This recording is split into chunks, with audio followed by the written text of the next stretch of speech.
जानवरनि खे गोलियूं लॻियूं, वॾी दहशत फैलाई वई आहे। जो इहो असांजो सिंध आहे, को फिलिस्तीन कोन्हे जो हिते अहिड़ो ज़ुल्म पियो थिए।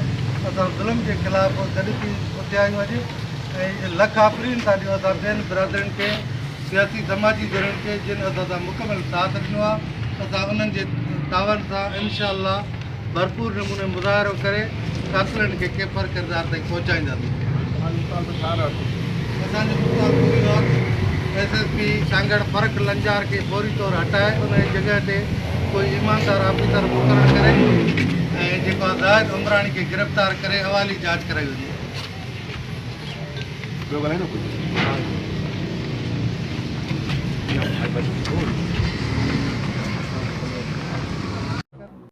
ऐं जेको आहे ज़ाहिद उमराणी खे गिरफ़्तार करे हवाली जांच कराई वञे।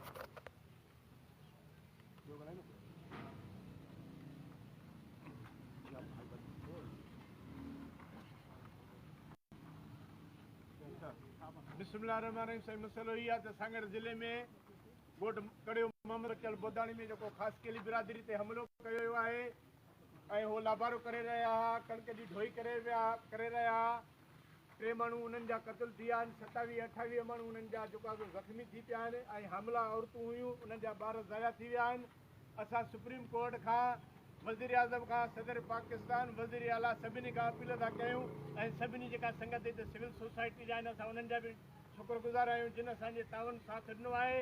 असां सभिनी खां इहो मुतालबो था कयूं त महिरबानी करे इहे कातिल बेनकाब कया वञनि ऐं उन्हनि खे जिन असुल में हक़ीक़त खे भड़कायो आहे इन GIT टीम जोड़े उन्हनि खे जिन भड़कायो उहे गिरफ़्तार कया वञनि, पुछागाछा कई वञे ऐं असां सां इंसाफ़ कयो वञे। जेको SP सांगड़ आहे फ़र्क़ लंजार फौरन उनखे हटायो वञे, जेको जवाबदार धुरिजी जेको आहे सपोर्ट करे पियो।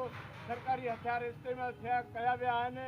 सॼी सिंध में ज़ुल्म ॾिसो, ज़्यादती ॾिसो, साफ़िन जो क़त्ल ॾिसो ऐं चीफ जस्टिस जेको हाई कोर्ट जज जेको आफ्ताबंद गोहर साहब खे धमकियूं थियूं मिलनि ऐं जेको आहे सो सिंध में केतिरा वाक़िया थियनि पिया, रेप थियनि पिया, मसरूम स्कूल जे ॿारनि सां नंढड़नि सां ज़्यादती ज़ुल्म पियो थिए। असां हिन ज़ुल्म जे ख़िलाफ़ आहियूं।